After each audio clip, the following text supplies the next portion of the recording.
Okay, so you guys really can't hear me? Melinda Fuentes. Checking to see if you can hear me.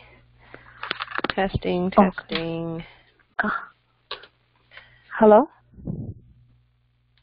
Hi. I could hear you. Okay, I had to dial in as well. Testing, testing, 1, 2, 3.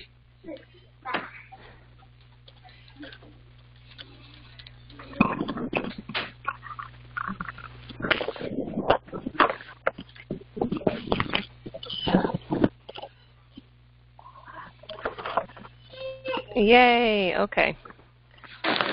Okay, so let me, okay, so, great. Cannot hear me, please use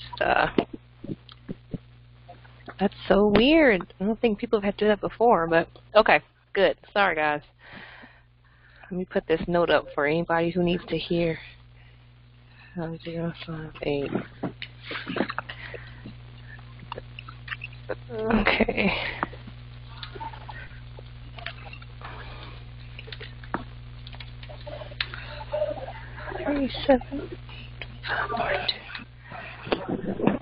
Okay, so let's get started. Let me close my door 1 second.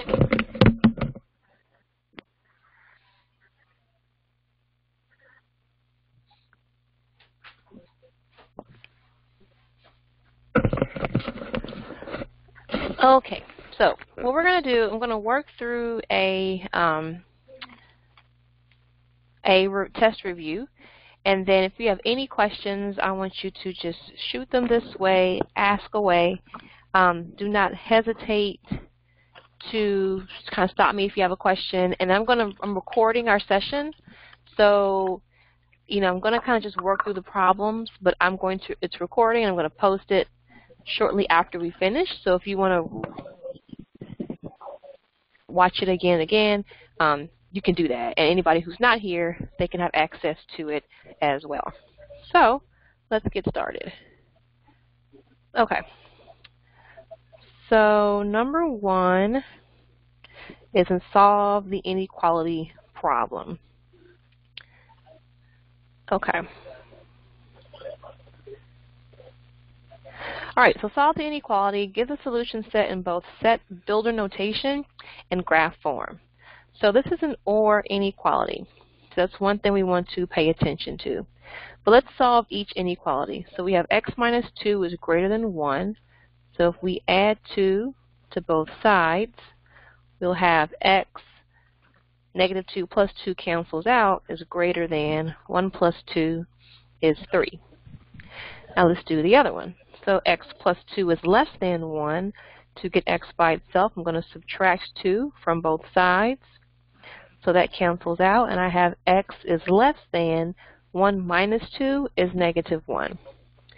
So now let's graph that and see what's going on. So we have negative 1 and 3. So let's start with the first one, x is greater than 3. So if x is greater than, then we're going to use parentheses, and then we're going to shade to the right because all the values greater than 3 are to the right. Now let's do the next one. X is less than negative 1. So it's less than, not less than or equal to. So we're going to use parentheses, and all the values less than negative 1 are to the left. All right?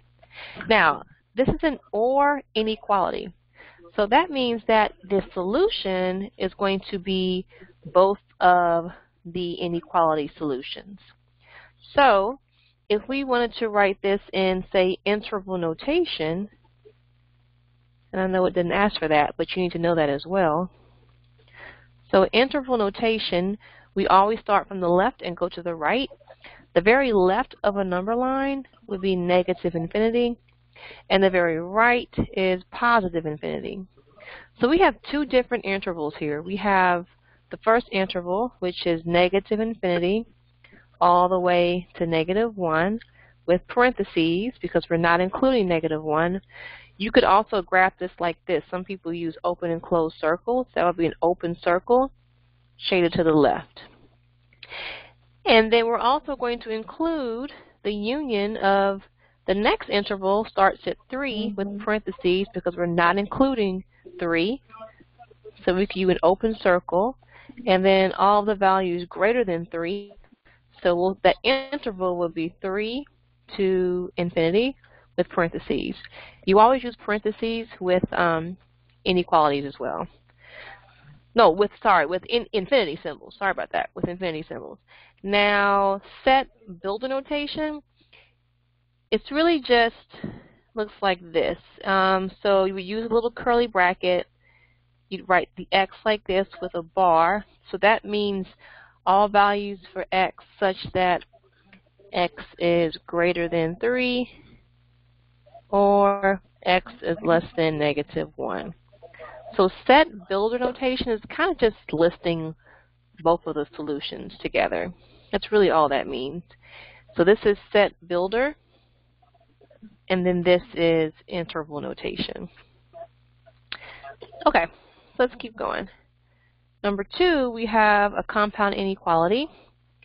So we're going to solve this inequality. We want to get x by itself. So let's pay attention to where x is. It's right here.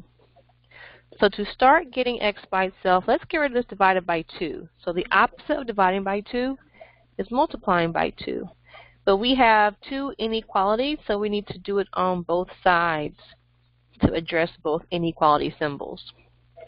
So 2 times -9 is -18, is less than, multiplying by 2 over here cancels that out. So all we have is 3 minus 2x is less than or equal to 9 times 2 is positive 18. So again, we're trying to get x by itself. So before we can deal with this -2, we want to get rid of this 3. So we're going to subtract 3 everywhere. So now -18 minus 3 is going to be -21 is less than, bring down that -2x, is less than or equal to 18 minus 3 is going to be 15. And then now we're going to solve for x, so we'll divide by -2. Now, whenever you divide or multiply by a negative number, when you're dealing with inequalities, you have to flip the inequality signs. So that means that -21 divided by -2 would just be positive 21 divided by 2 is greater than, we have to flip that inequality. This reduces to just x, and then less than or equal to becomes greater than or equal to -15 over 2. And if you want to write these maybe as decimals, 21 divided by 2, see 20 divided by 2 is 10, so 21 divided by 2 is 10.5, is greater than x, which is greater than or equal to -15 divided by 2 will give me -7.5. Okay, so let's see what's going on. So we basically have 2 different inequalities, and so let's look at it as 2 different ones. So we'll first start with this one. X is greater than or equal to -7.5. So -7.5 would be over here. Positive 10.5 can be over here. So x is greater than or equal to -7.5. So we're going to use a bracket because we are including -7.5, or we could have used a closed circle, and then all the values greater than that are going to be to the right. So this is the graph of the solution for the green inequality. Let's look at the next one. So we have 10.5 is greater than x, or we could write that as x is less than 10.5. I just kind of took that red rectangle and flipped it. So x is less than 10.5. So here's 10.5. We want to use parentheses because we're not including 10.5 or an open circle, and all the values less than are going to be to the left. Now, this is an and inequality. If it's written like this as one kind of compound, it's an and inequality. So that means we want only where they intersect, where they overlap. So that is only here, from this bracket all the way to this parentheses. That is the solution, all right, not the entire thing. So to write that as an interval, and the number line is so great because it really is the interval. So you always start from the very left. The very left of the solution is negative 7.5.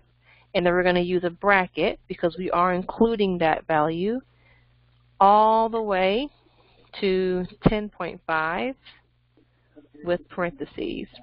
Or you could have used the fractions as well. But this is your solution here in interval notation. Okay? All right, let's look at number 3. Solve the absolute value equation.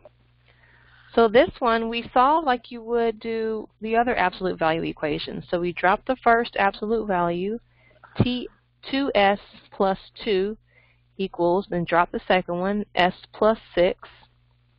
And then the other one, we're going to keep the left side the same, equals, and then negate or the opposite of the right. So let's solve the first one. So we're solving for s. So we want to put all of our s terms on one side. So let's subtract this s on the right. So that will cancel it out on the right. And on the left I have 2s minus s is s. Bring down that plus 2 equals 6. And then to solve for s, I want to subtract 2. So s equals 6 minus 2, which is 4. So there's one solution. Let's look at the next one. So before we start solving, let's distribute this negative. So negative times s is negative s. Negative times 6 is negative 6. Then we're going to bring down that 2s plus 2 equals negative s plus 6. So now we can start to solve this. So I want to move all of my s terms to one side. So I'm going to add the s to cancel it out, but I have to add it to the left as well. So now 2s plus s is 3s. Bring down that plus 2 equals negative 6. And then to start getting s by itself, I'm going to subtract 2. So I'm going to have 3s equals negative 8. And then divide by 3. So s equals negative 8 divided by 3. And these are your two solutions. S equals 4, and then s equals negative 8 over 3. All right? Okay. Number 4, graph the linear equation by finding and plotting its intercepts. Okay, so intercept. So to get the x-intercept, we need to set y equal to 0. So that means that everywhere you see y, we're going to put in 0. So that would be negative x plus 4 times 0 equals negative 4. So first we're going to do that multiplication. 4 times 0 is 0. So we have negative x equals negative 4. And then we need to solve for positive x. So if we multiply or divide by that negative 1, we'll get x equals positive 4. So that's your x-intercept. And if I wanted to write that as a point, an ordered pair, x comma y, the x value coordinate is 4, and the y coordinate is 0. So if I were to plot this on the number line, on the coordinate plane, 4, 0 on the x-axis would be right here. Let's look at the y-intercept. So now, the y-intercept. So if we need to get the x-intercept by setting y equal to 0, to get the y-intercept, we need to make x equal 0. Because remember, that's where we're crossing the x and y axis.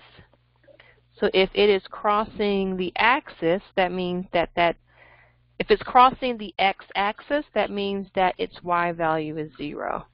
And if it's crossing the y-axis, that means its x-coordinate is 0. So we're going to have negative times 0 plus 4y equals negative 4. Negative times 0 is just 0. So you have 0 plus 4y equals negative 4. And then 0 plus 4y is just 4y equals negative 4. And then divide by 4, so y equals negative 1. So that is your y-coordinate of the y-intercept, and that point would be 0, negative 1. And so to graph that, that's going to be on the y-axis at negative 1 here. And then to graph that line, all you need are 2 points to graph a line. So there we go. That's my line.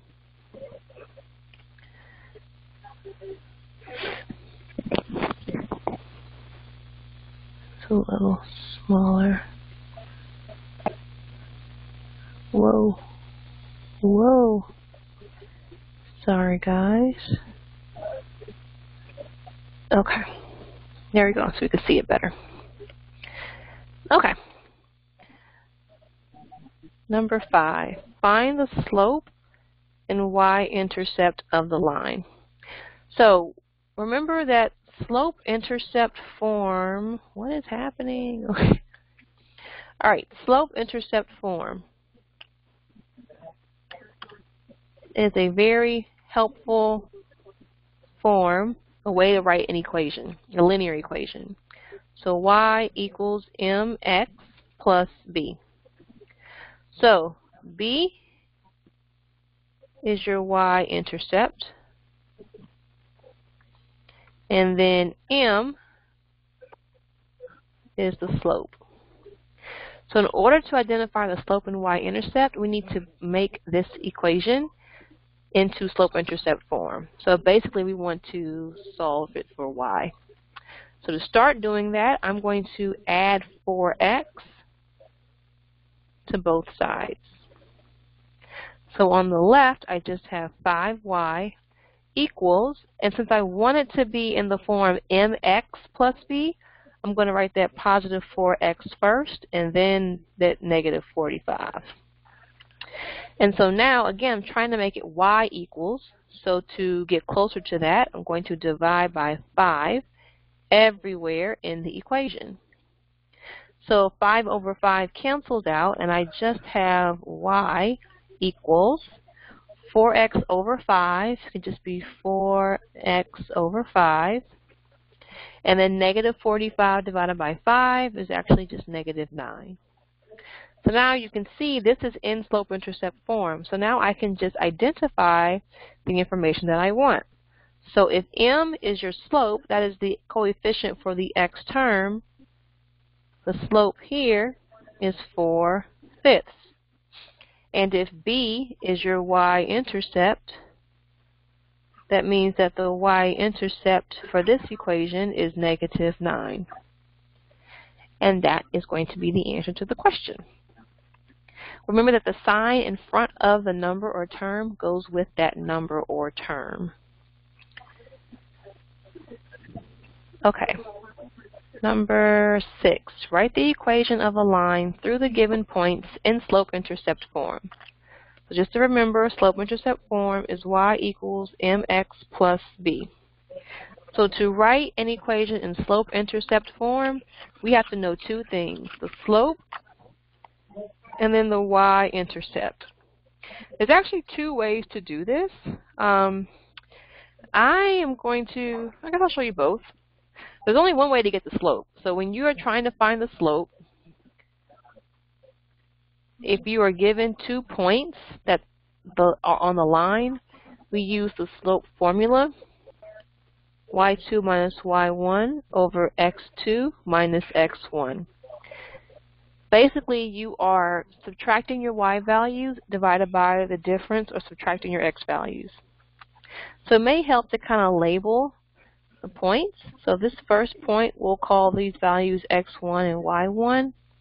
This can be x2, y2. So if we have y2 minus y1, that'll be negative 4 minus negative 1. Be very careful with those negatives. Divided by 5 minus 9.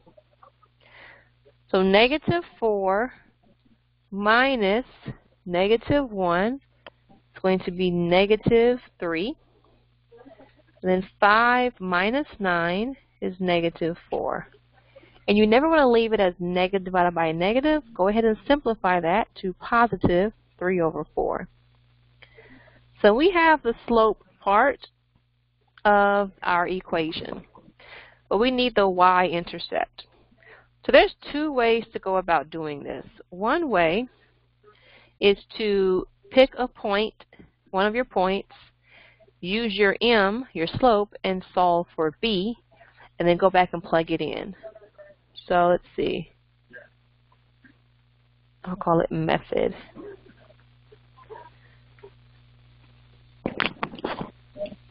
Method number 1 would be, okay, so let's just pick a point. We'll pick, say, this point. So we have 9, negative 1, and then the slope, m, equals 3/4. And then this would be your x and your y. And we're going to use y equals mx plus b to solve for b. So if y is negative 1 equals,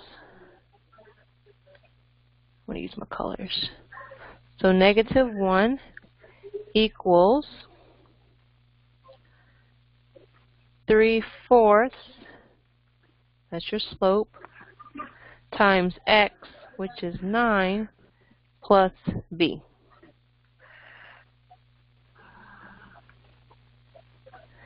So you see what I did there? I took my point, a point in the slope, and I want to solve for b. So then we have negative 1 equals 3/4 times 9. It's 3 times 9 over 4, which is just 27 over 4 plus b. And then to solve for b, I'll subtract 27 over 4 from both sides. And over here on the side, negative 1 minus 27 over 4. We need to get common denominators, so that'll be negative 4 over 4 minus 27 over 4, which would be negative 31 over 4. So that would be your b. So negative 31 over 4 equals b. Now that we have, what color did I use?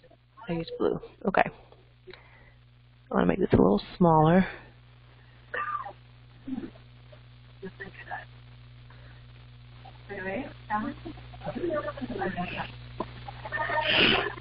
Okay. So I have my b. I have my slope. So now let's write the equation. That'll be y equals m x plus b. That's one method for writing the equation. And I want to do another method. Where'd that page go? This right here. No. I want to insert another page. Okay. Let me see here.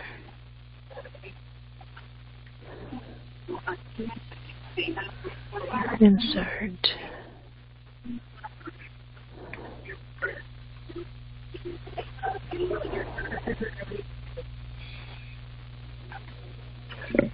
I don't want to make it 7. Let me. Oh, gosh. Okay, here we go. All right. Okay, that's method 1. Method 2 basically uses the point slope formula.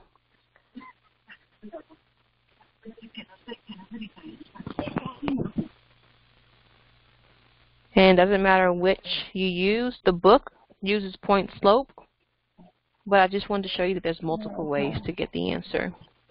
So the point slope formula is y minus y1 equals m times x minus x1. So basically you use the slope and you use one of your points to get your equation. So our slope was 3/4, and then we use the point, what point do we use? 9, -1. We'll just use that.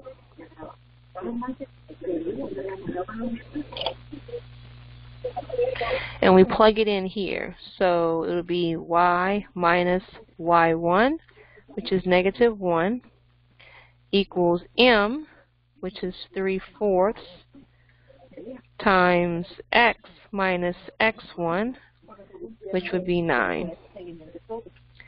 So y minus -1 is just y plus 1 equals, now we're going to distribute that 3/4. 3/4 times x, and then 3/4 times -9 is -27/4. And then you would subtract 1.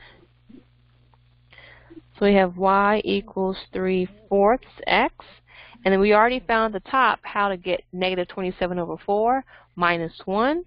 And that would be -31/4. And you get the same equation. So it doesn't matter which method you use, but I just wanted to show you both methods for that. So it's really up to you.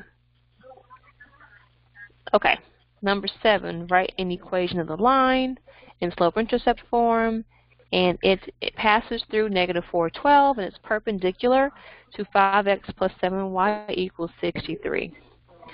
Something to remember, we have parallel lines and perpendicular lines. Parallel lines have equal slopes, equal or the same slopes. Perpendicular lines have opposite reciprocal, which basically means you flip, then change the sign. Or change the sign, then flip. Okay, so we need, again, the slope and then a point to write an equation. We have a point, but we don't quite know the slope that we need to use. The slope that we want to use is perpendicular to the given line. So let's find the slope of the given line. So to do that, we're going to put the given line, the given equation, in slope-intercept form. So we have 5x plus 7y equals 63. So we're going to start by subtracting 5x. So we have 7y equals -5x plus 63, and then divide by 7. So y equals -5/7x plus 63 divided by 7 is 9. So the slope of the given line is -5/7. So if our line was parallel to this, we would use the same slope. But the line we want to write is perpendicular to this. So for the line that we want to, the slope that we need, we're going to have to change the sign. So it's going to be positive, and then flip it. So it's going to be positive 7/5 because it's perpendicular. All right. So now we have a slope and we have a point, so now we can get the equation of the line. And I want to add a page. I don't want to move everything. Let me see.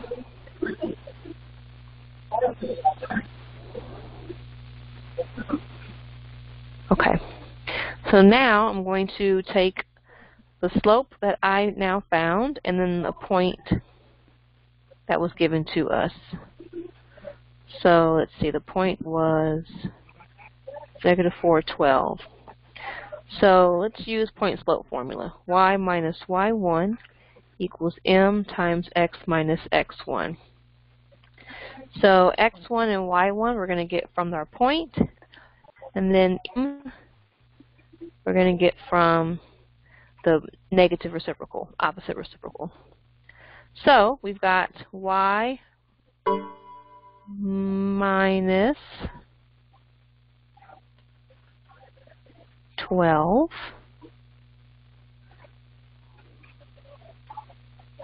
equals 7/5 times x minus -4. Okay, so we're going to do, what's first? X minus -4 is x plus 4. Okay, so now I'm going to distribute that 7/5, so it's going to be 7/5 times x, and then 7/5 times 4 is going to be positive 28/5. So I have y minus 12 equals 7/5 x plus 28/5. Then we're going to add 12 to both sides. So I have y equals 7/5 x plus 28/5 plus 12. So let's take this over here on the side. 28/5 plus 12. We want to get common denominators, so that would be 5 times 12 is 60, so 60/5. So 28 plus 60 is 88/5.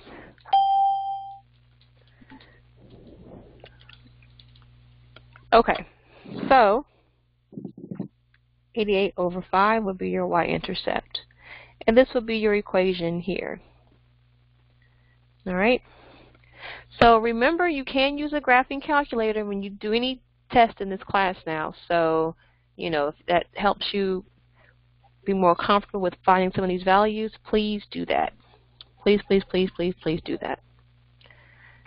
Okay. Number 8, determine whether the given lines are parallel, perpendicular, or neither. So again, we've already discussed that parallel lines have the same slope and perpendicular lines are opposite reciprocals. So in order to determine the slopes of these lines, we need to put them in slope-intercept form. So let's subtract 3x in the first one. So I have -8y equals -3x plus 11. Then divide by -8 everywhere. So y equals negative divided by negative is a positive, 3/8x. That'll be minus 11/8. The only thing we care about is the slope.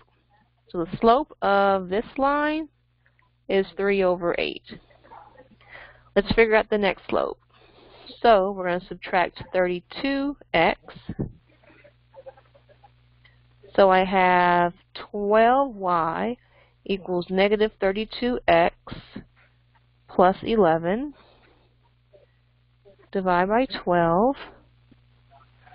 So y equals, we have -32/12 x plus 11/12. So 32 divided by 12 can be simplified. The greatest common factor would be 4. So 4 can go into 32 8 times. 4 can go into 12 3 times.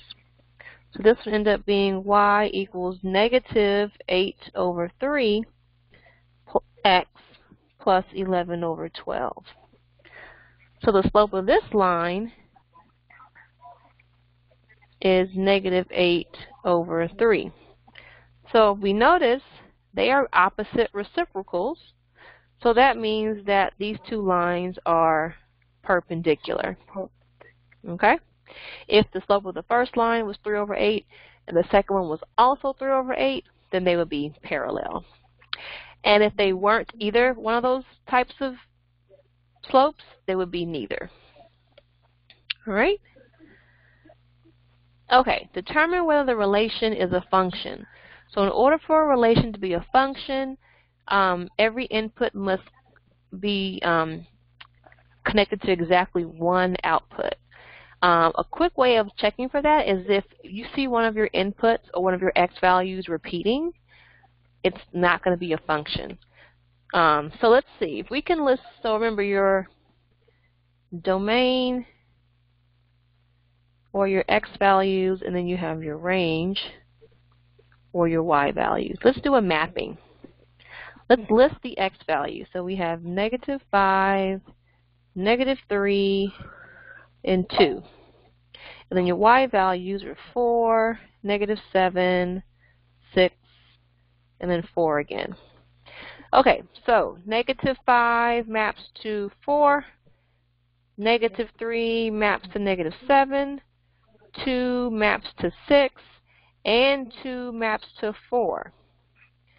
So this situation here tells us that it is not a function.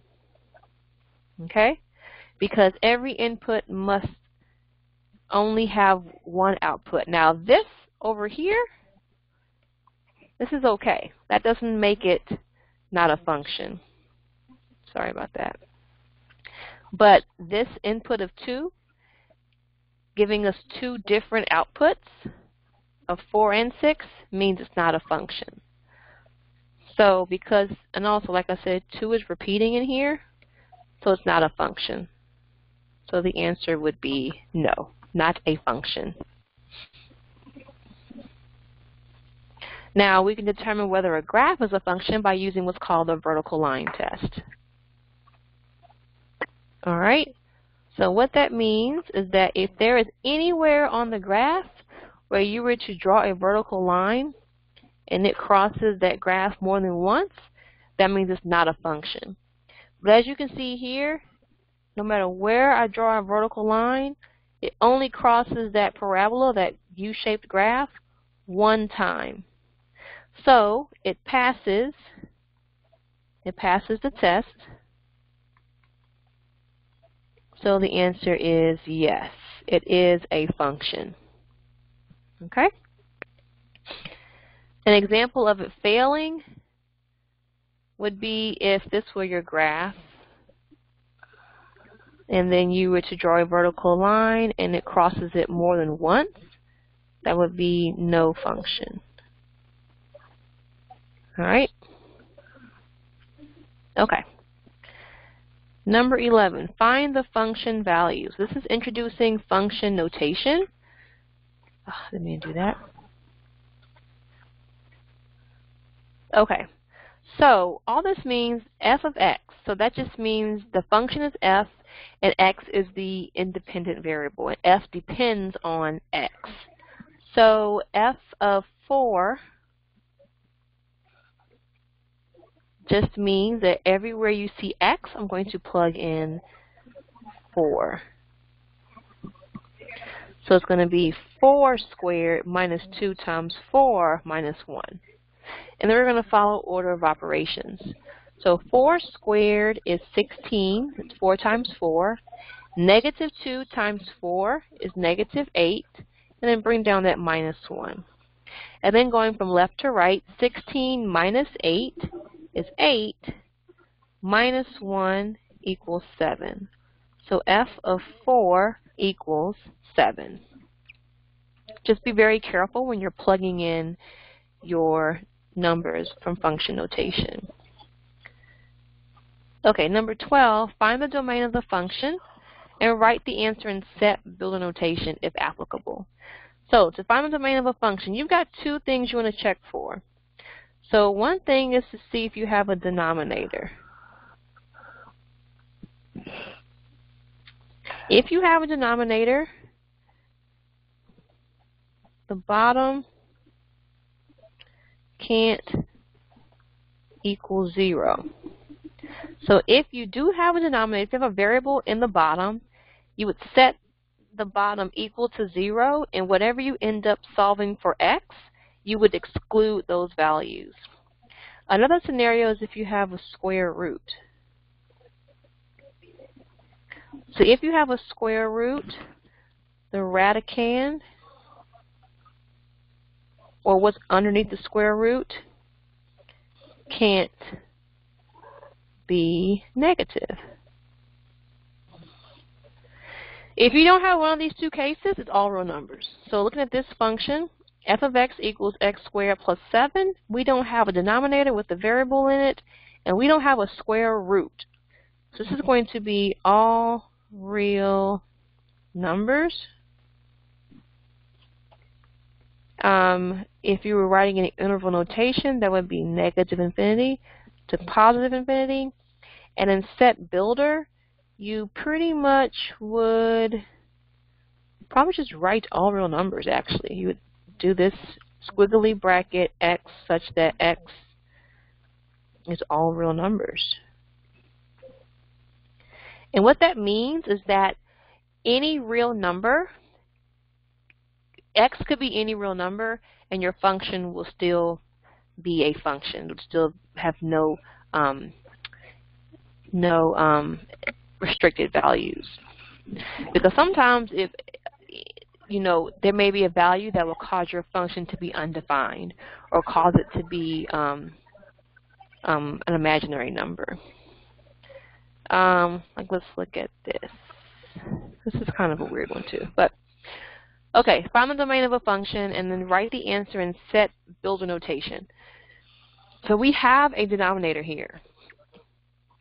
So we don't want this to ever be equal to 0. If that ever can equal 0, we want to exclude those values. So let's take that denominator and set it equal to 0 and see if that can ever happen.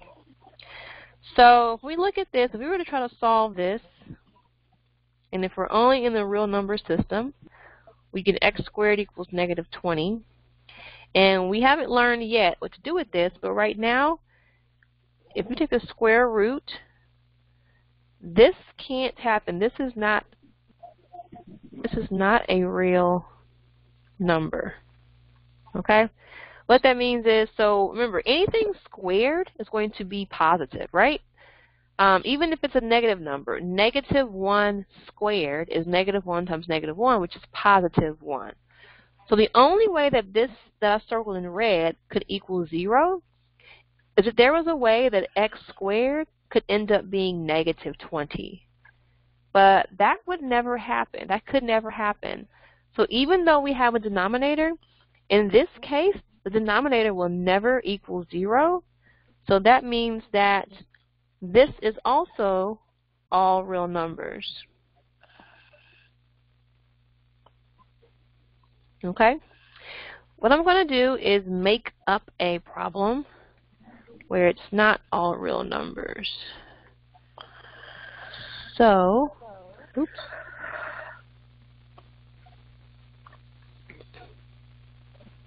Just so you can see an example of that. Where'd that page go?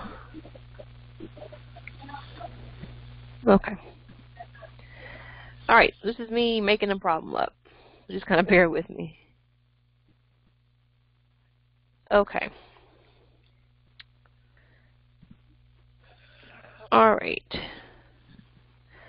Let's say the function is, I'll make it really simple, 2 over x minus 3. Find the domain. Okay, so again, we don't want the denominator to ever equal 0. So we're going to take that denominator, set it equal to 0, and then whatever x equals, we want to exclude that from the domain. We don't want to include that in the domain because that would make the bottom be 0. And anything divided by 0 is an undefined value. So if I solve for x, I end up getting x equals 3. So what that means is that if x were to ever equal 3, the denominator would be 0, and that would be bad. So the domain is going to be all values for x except for when x equals 3. Okay? In interval notation, that would be like this. If I were to make a number line, let's just say we put 3 here. So what I'm saying here is that the domain is any number except for 3. So any real number would work just fine except for the number 3. So if I were to write what I just graphed as an interval, that would be negative infinity to 3 with parentheses because I'm not including it, combined with the union of 3 to infinity. So that would be the domain of this example function. Everything except 3. Okay, because 3 is an excluded value. Another example, let's see. F of x equals 1, the square root of x plus 4. So remember I said that if you have a square root, what's under the square root cannot ever be negative. So for this, why don't we take what's under the square root, which is the radicand, and set it greater than or equal to 0, because this is okay. This is okay. So let's do that and see what x can be. So if I subtract 4, I end up with x is greater than or equal to negative 4. So that is actually your domain. So you would say all values for x such that x is greater than or equal to negative 4. Because if x were ever less than negative 4, let's say it was negative 5, if x were negative 5, negative 5 plus 4 would give me negative 1, and the square root of negative 1 is an imaginary number, then you're no longer in the real number system, so that's not what we want. So the domain in this case would be all the values greater than or equal to negative 1. And if I wanted to write that as an interval, the graph would be like this. And then the interval would be bracket negative 4 all the way to infinity. So those are just examples of where you would have a domain that's not all real numbers. I want to be sure and do one of those for you guys. Okay, 14. Find the slope of the line if it exists. So this is a vertical line. So vertical lines, they go straight up and down, have a undefined slope. So the answer here is undefined. Horizontal lines have a 0 slope. The slope is 0. But this one is an undefined slope. Okay? So that's just kind of something you want to remember. The reason why is if you were to subtract, if you use the slope formula, say for this line, then you would have 2 points on the same x value. And when you subtract those x values at the bottom of the slope formula, so remember this is the slope formula, y2 minus y1 over x2 minus x1. So on this green line, they all have the same x value. So if you were to subtract the same x value in the bottom, you end up with 0. And anything divided by 0 is undefined. So that's why the slope of any vertical line is undefined. In the same way with the horizontal line, if you had a horizontal line, all of the y values are the same. So you would be subtracting the same numbers at the top of your slope-intercept, your slope formula, which would always give you 0 divided by some number, and 0 divided by a number is 0. But the answer to 14 is going to be undefined. Okay, 15. Solve the problem. The cost of manufacturing a molded part is related to the quantity produced during the production run. When 100 parts are produced, the cost is $300. When 300 parts are produced, the cost is $1,300.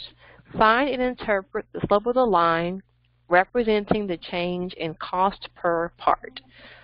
Okay, so if you think about it in terms of x and y, so the x values here would be parts, because x is always your independent variable. So what depends on what? So the cost depends on the number of parts. So the parts are the independent variables, that's your x, and then y would be the cost. So like if this were 100 parts, the cost is 300. And if this were 300 parts, and the cost is 1,300, you want to find the slope of that line. So if you want to think of it as points, the first point would be 100, 300, and this point would be 300, 1,300. And so if we use that slope formula, y2 minus y1 over x2 minus x1, let's do that here. So let's subtract the y value. So let's say 1,300 minus 300 over 300 minus 100. So 1,300 minus 300 is 1,000. Over 300 minus 100 is 200. And 1,000 divided by 200 is going to be 5. So that's the slope of the line. What does that mean? So the average cost is, so for every, so it's kind of like if we said y equals 5 times x. So the average cost is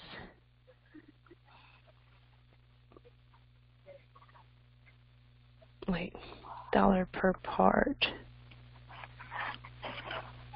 Let's see here. Put in the change.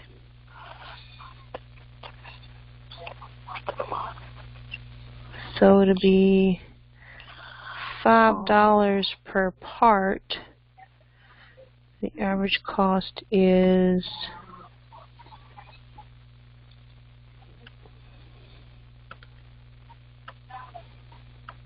I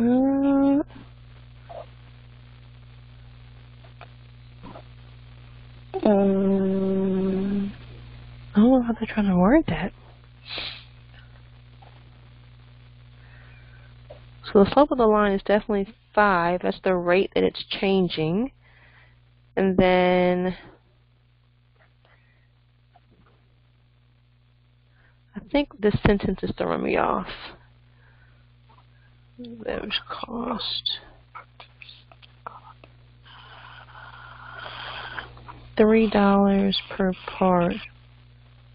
Well, maybe that's what I'm saying. The average cost is 5, because if 100 parts is $3, well, no. The slope of the line is definitely 5. I have to go back and look and see exactly how I want to put it in this sentence here.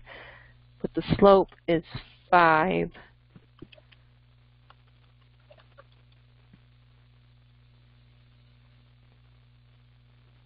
Or maybe we're just saying $1,000.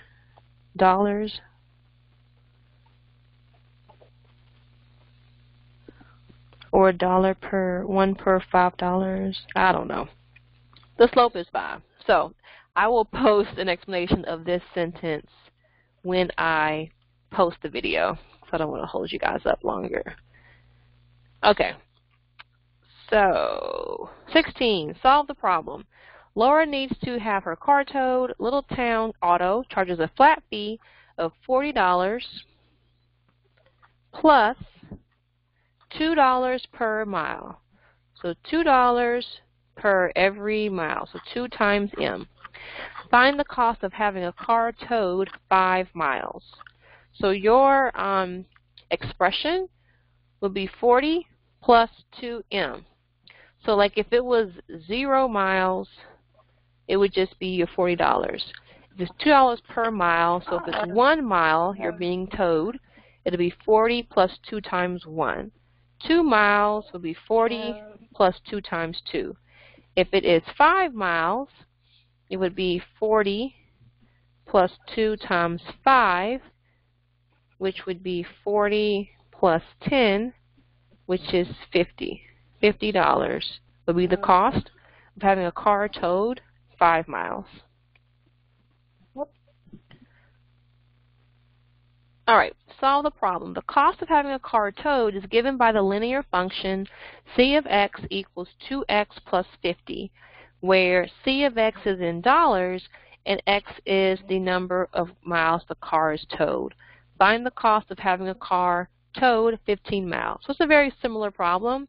So it's c of x, but x is the number of miles towed, and they said it's 15 miles. It'll be c of 15. So you don't have to always use the variable f. It can be f of, c of, lots of variables. 1 second.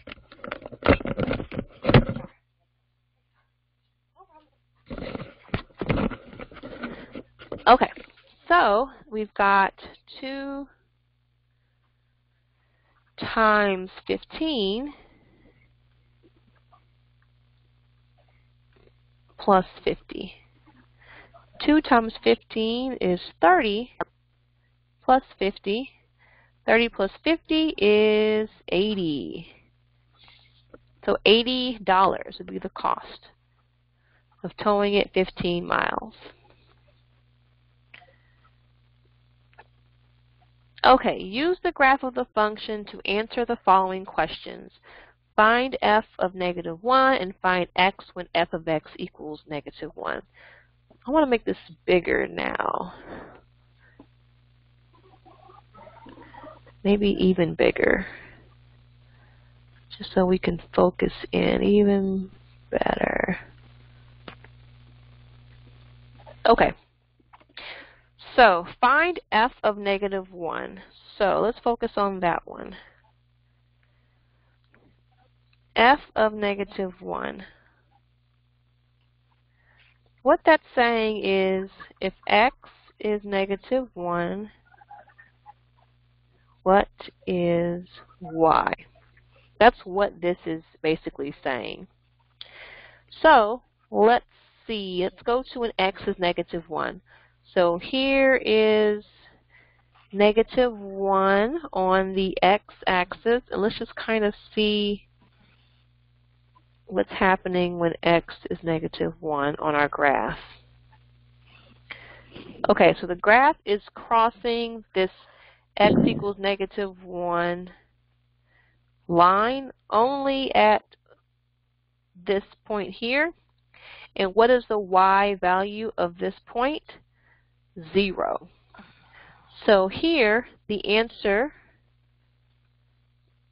f of -1 equals 0.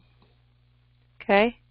Because what f of -1 is basically saying is if x is -1, what is the y? Because remember, f of x is the same thing as y. Okay, so that's the first one. Now the next one says find x when f of x equals -1. But remember, f of x equals y, so what that is basically saying is find x when y equals -1. So let's look at when y is -1. So here's my y-axis, and here is -1. Let's see what's happening on our graph. So the graph is touching this y equals -1 line at one spot. That's right here. And what is that x value? It's 0. So this answer is x equals 0.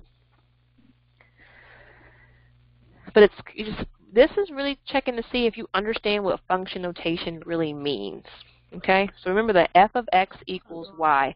And when you guys are reviewing for your test, make sure do that test review tons of times, because there's multiple versions of the same type of question on the test review, so you'll get different practice problems.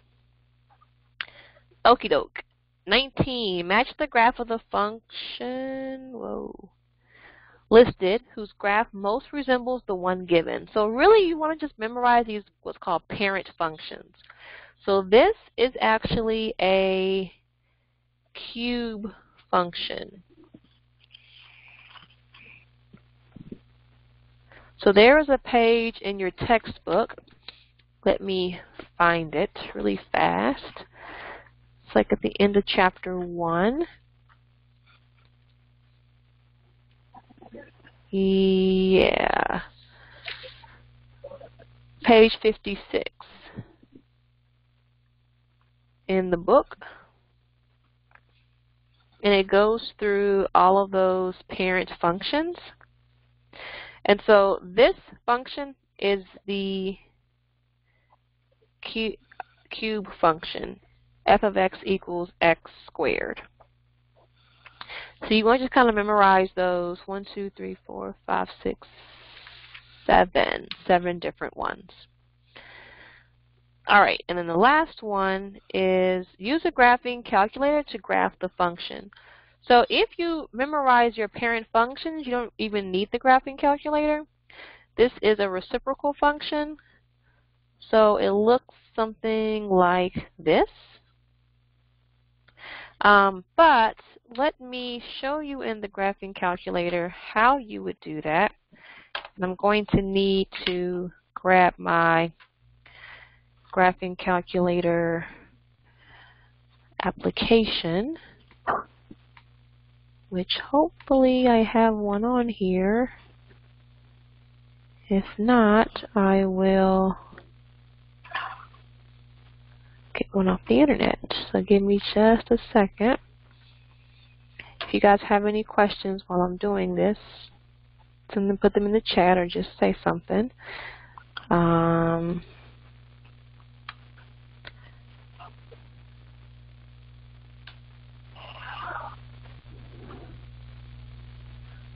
That's not what I want. Okay, that's not what I want.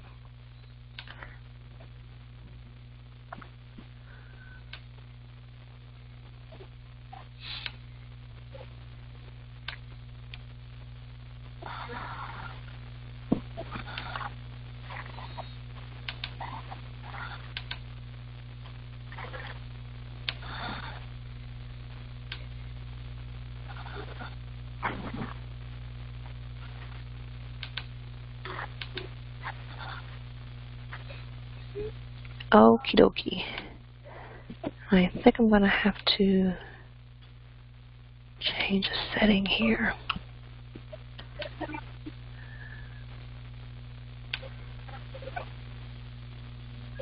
Oh, you can see it. Okay, great. All right, you guys can see that calculator? I hope you can. Okay, so f of x equals 1 over x. So any function in the graphing calculator you want to go to y equals. So that's for any of these functions and equations that you are wanting to look at the graph. So 1 divided by x. This is where your x variable is going to be. Use this button here. And if you want to graph it, you're going to press graph. And then there's your graph there. So if you want to graph any of your other functions, so let me clear this out. Let's say I want to do that x to the third. I can do x raised to the third. This is an older calculator here. Graph, and then there you go. So we're going to be using the graphing calculator more throughout the semester or throughout the summer, but just wanted to show you how you would graph any function in the calculator. That would be y equals. All right. So I'm going to show my face real quick, just so I can go over some basic things. Can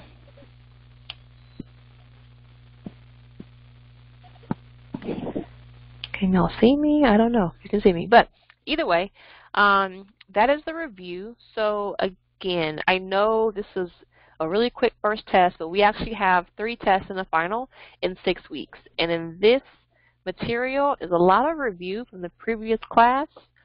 So I wanted to get this out the way so we can spend more time on the concepts that take a little more time.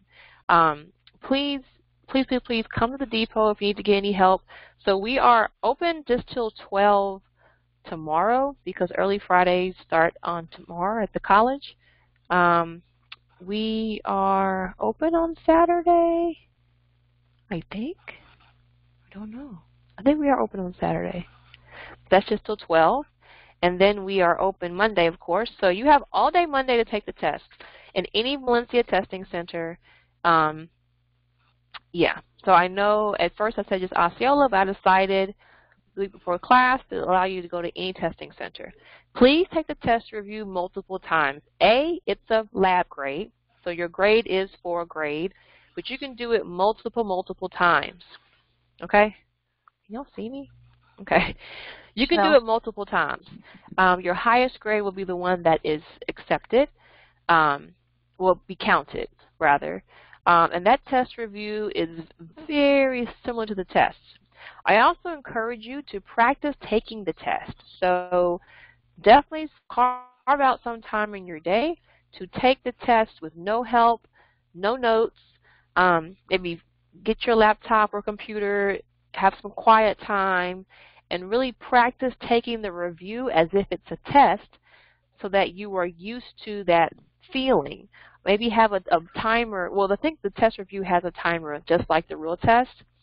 But just try to go through that experience a few times so that when you go to the testing center, that's not the first time that you are taking the test in that manner, if that makes any sense. That's a very good testing strategy, I guess, practice strategy. So I got a question, do we have to schedule a time at the testing center or do we just show up? You can just show up. So I would check the website. So I have the website in the Canvas course. Whatever testing center you're going to, please check the time that they're open and check the latest time they start a test. Because just because maybe they're open till 9, that doesn't mean you can show up at 8:30.